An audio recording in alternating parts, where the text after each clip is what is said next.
दुबार मतदार आणि बोगस मतदारांच्या यादीवरून विरोधकांनी आता निवडणूक आयोगावर टीका केली होती। अनेक ठिकाणी दुबार मतदार आहेत, तसंच अनेक मतदारांच्या नावासमोर पत्ताच नमूद नसल्याची बाब विरोधकांनी निवडणूक आयोगासमोर आणली।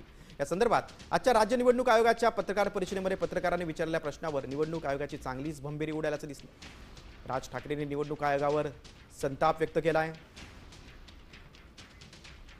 सुलभ शौचालय असेल किंवा आयुक्तांच्या घरात जी यादी आहे त्याला जबाबदार नेमकं कोण आहे? नाही, आता याच्यामध्ये ही जी यंत्रणा आहे, मतदार यादीची यंत्रणा वेगळी आहे। ही ऍक्च्युअली याच्यावर तुमचा वचक नाहीये का या यंत्रणेवर? आम्ही फक्त ती यादी अडॉप्ट करतो। आम्ही फक्त ती जी यादी ती अडॉप्ट करतो, एक पर्टिक्युलर डेट ठरवतो आणि त्या डेटला ती यादी आम्ही अडॉप्ट करतो। त्याची शहानिशा कोण करतं?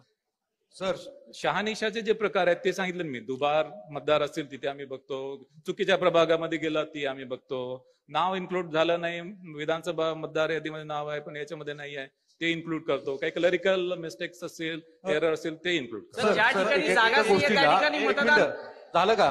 ज्या ठिकाणी ज्या ठिकाणी जागाच नाहीये, फक्त रिकामी आहे त्या ठिकाणी मतदार आहेत, मग हे याच्या संदर्भात काहीतरी असेल ना, काहीतरी जबाबदारी असेल साहेब। जबाबदारी जी आहे त्याच्यामध्ये प्रत्येक प्राधिकरणाची जबाबदारी जी निश्चित केलेली आहे। राज्य निवडणूक आयोगाची जी रिस्पॉन्सिबिलिटी ती राज्य निवडणूक आयोगाची आहे। भारत निवडणूक आयोगाचे जे अधिकार आहेत ते भारत।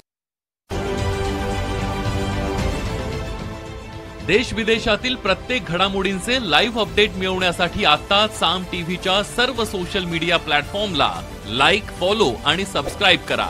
तसंच सर्व नोटिफिकेशनसाठी बेल आयकॉन प्रेस करायला विसरू नका।